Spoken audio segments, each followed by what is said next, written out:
Chapter 6. What to compare with Ying Zijin. Hearing such an explanation, a few clients finally had an epiphany. They all understood and hurriedly said, "Not at all, third master, please go ahead with your business." Without Zhao Moyun, they wouldn't even be able to reserve a spot at Han Pavilion. After the secretary expressed apologies again, he followed Zhao Moyun out. At this time, there were no other guests inside Han Pavilion. The waiters stood by to one side. The manager certainly saw this scene. He frowned and was about to step forward to stop them when he showed a few moments of surprise. Silently nodded his head, and then stepped back. Fu Yunshan withdrew his gaze and asked, "Will you eat some more?" The girl mercilessly refused. "No more." Be good. Not eating is bad for your health. I and eat. N.A. Chao, the seventh young master, was really out of sorts today, and he was still trying to entice and coerce the young sister into eating pig liver. Seeing the girl's eyes full of resistance, Fu Yunshan slightly raised his eyebrows with a drawn-out tone. "You really won't eat it?" Ying Zijin pushed the plate farther away. "Don't like offal, indeed." This pig liver was somewhat special. After finishing a plate of 12 essences, she clearly felt her body's blood-forming speed increase sharply, even better than her self-healing. But her acceptance of offal was genuinely lacking. This was her limit. "Then let's pack it up," said Fu Yunshan as he tapped on the table and smirked devilishly. "Keep it in the fridge and heat it up for breakfast tomorrow." Dear 50, N.I. Chao sprayed out laughing. "Seventh young master, aren't you afraid the big boss will hit you?" Upon hearing this, Fu Yunshan lifted his eyelashes, his voice gentle. "Little friend, you see how nice I've been to you. Do you have the heart to hit me?" Ying Zijin glanced at him, her eyes seemingly misted with a light apricot blossom drizzle. Drawling, "Yes, I can't bear to." Fu Yunshan's peach blossom eyes narrowed, his breath shifting slightly.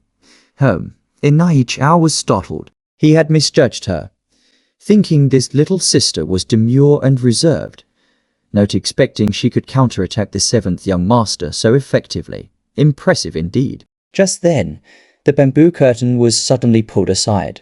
The force was so great it brought down the hanging wind chimes, which fell to the ground with acclamor. "Who's that?" "Disturbing your grandpa." N.I. Chao turned his head, and upon seeing the man in the black suit, his words got stuck in his throat, and hesitantly started coughing vigorously. "What the hell, Zhao Moyun?"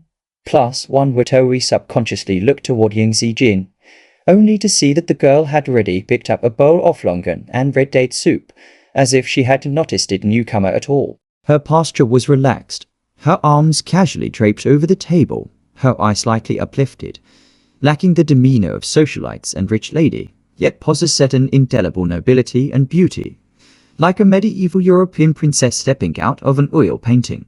Zhao Moyun looked down on the girl with a high and mighty stance. His voice lowered. "You ran away from the hospital to come here and mingle with this people."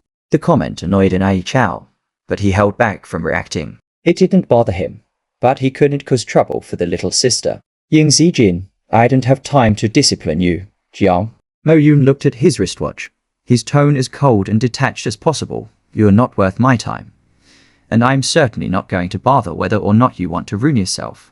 I just want to tell you." He paused, his gaze sharp with the intensitizing only in the business world. "Don't make Luwei worry or exert herself. Her health isn't good. Go home now and explain yourself to Luwei." The secretary also added subtly, "We hope second Miss Ying has the self-awareness not to bother the third master."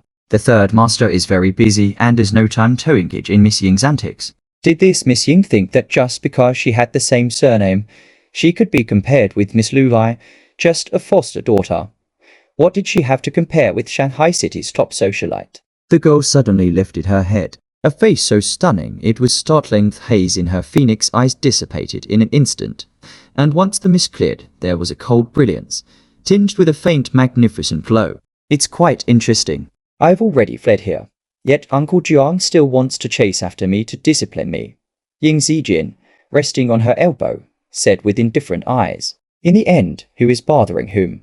The tone was different from her previous timid admiration, cold enough to make one's heart sting. Zhao Moyun's expression changed. The secretary was also somewhat astonished, almost unable to believe it. In the past, how could second Miss Ying ever speak to the third master like this? Fu Yunshan suddenly laughed. his eyes slightly lifted as he glanced at the standing crowd, a calming and profound smile playing across his eyes, saying in a frivolous tone, "Not sorry, kid. Why don't you take a look at me?" The tone was casual, but it was clearly protective. Jiang Moyun frowned.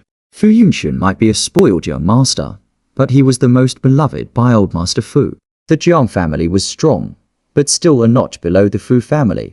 "Jiang Moyun, I didn't care what madness has struck you today," Fu Yunxin said, his long fingers lightly tapping the table, a smirk on his lips. "I'm eating. Don't spoil my appetite." Immediately, a waiter came forward. "Mr. Jiang, hello. Your reserved table is over there. Please do not disturb the other customers, or you will be blacklisted behind pavilion and will never be allowed entry again." The silent mockery was the most deadly. Jiang Moyun pursed his lips and his jaw tensed, his expression ugly. Han Pavilion did not even grant face to the imperial capital's families, let alone the Jiang family. It was the first time he had no choice but to leave. The secretary hurriedly followed, looking dejected. Quietness returned to the surroundings. The sound of flowing water murmuring, mixed with the melodious sounds of a queen, clear and pure as jade. And Nai Chao felt as if he had witnessed a grand drama, excitedly twisting and turning. Fu Yunxin glanced at him, possessed by a snake spirit. PFFT, PFFT, PFFT. And Nai Chao immediately straightened up. "Isn't it just that I'm lated?" "Seventh young master, your coordination with the boss was perfect." Fu Yunxin didn't bother to respond, commenting lazily, "Pedestrian street, Disneyland, the OCEN aquarium, those are all quite suitable for kids." Ying Zijin raised an eyebrow. "Enough, seventh young master. What you are recommending are all commonplaces," and Nai Chao said exasperatedly. "Miss Ying, I'll tell you about a place that not many have heard of." He whispered mysteriously, "Do you know the location of the TV tower?" Ying Zijin nodded. "I do. There's an underground market there, really fun place, with stone gambling, fortune telling, and the chance to find all sorts of rare and odd antiques," Nieko said, his expressions animated. "Someone once found a Yuan Dynasty blue and white double good vase for just a few dozen bucks and made a fortune." "Fortune telling?" Ying Zijin turned her ear to listen. "How so?" "Hey, it's just playing with tarot cards. I don't believe in it anyway." And Nai Chao waved off. "Boss, if you want to go, I can take you." He was interrupted before he could finish his sentence. Nai Chao.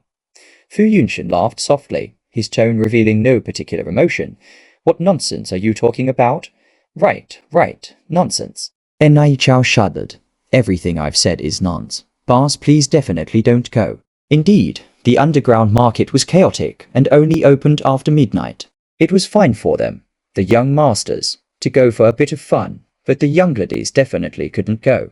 If word got out, the young girl's reputation would only worsen, and he would better one to blame. Ying Zijin's eyelashes drooped, and she didn't ask again tarot cards. She had forgotten she had played with them before. But are they really true tarot cards still existing on Earth today? Fu Yunxin tilted his head, his peach blossom eyes suddenly curving. "Kid, why are you staring at me all this time?" Is it because I'm good looking?